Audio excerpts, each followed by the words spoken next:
As city leaders work to reduce the risk of drowning in local retention ponds, we want to help you better protect your child from the same tragedy. 4-year-old Gavin Duyon's body was discovered Monday in a retention pond on the north side. A month earlier, the same thing happened to this 5-year-old boy, Mohammed Noor, on the south side. Drowning is the leading cause of death in young children here in our state. Last week, a 2-year-old died after being found in the family's pool. That is 3 children in just a month. Now, joining us this morning via Zoom is Jessica Winberry. She's from Safe Kids Northeast Florida. Good morning. Thanks for being with us. Good morning. Thanks for having me. So, Jessica, we know that 2 of these 3 cases involved a child wandering away from the safety of a home. What is your message to parents who make an assumption that their child can't get out of the house alone? Absolutely. So this is something that we just continue to see as kids, somehow getting out of the home. So we always recommend layers of protection. So if one of those layers fail, hopefully there's something else in place just to give that parent a little bit of time to maybe recognize that their child's missing. So whether it's locks on the doors, alarms, we just want layers so that parents have a little bit more time to kind of miss their child. Yeah, it's interesting because several years ago, I remember covering a story about twin 18-month-olds who were sleeping in another room for their nap, and their guardian had no idea that they had gotten up and had gotten out the back door because they didn't think that they were tall enough to open the door, and they both ended up drowning in a retention pond behind the home. It was heartbreaking. Now, another assumption is that someone will hear a child if they start to struggle in the water, but that is absolutely opposite to what really happens.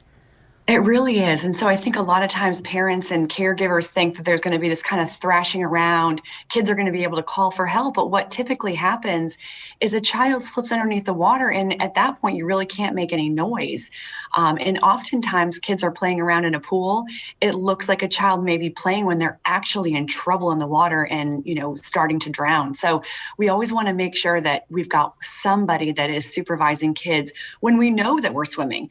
It's some of those times where maybe we're not planning on a swim session, and the child escapes the home that we're seeing as well as part of the reason that kids continue to drown. And I remember another story was about a toddler, in fact, Jessica, attending a family gathering, wandered around the house because they were all hanging out outside, and ended up drowning because he fell headfirst into a bucket that had filled with rainwater. I mean, who would have ever thought that that would be a danger to a child? And I don't think parents realize that it doesn't take much water for a child to drown. It really doesn't. So anything that can cover the nose and the mouth can cause someone to drown because, of course, at that point, you can't breathe. When we think about really small children, remember, their head is the heaviest part of their body, and it takes a long time for them to have control to be able to lift their head. So when we think about a bucket or a toilet or a little, blow-up inflatable pool, if a small child falls into that, they can't always get themselves out.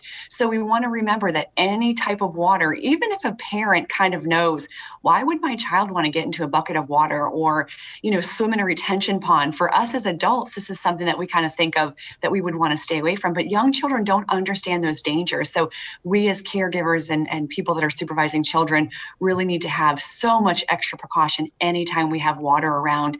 If you do have water in buckets or you have an inflatable pool, we really need to remember that when we're done using that, we flip it over so that it can't refill with water due to rain or, a child doesn't get into that.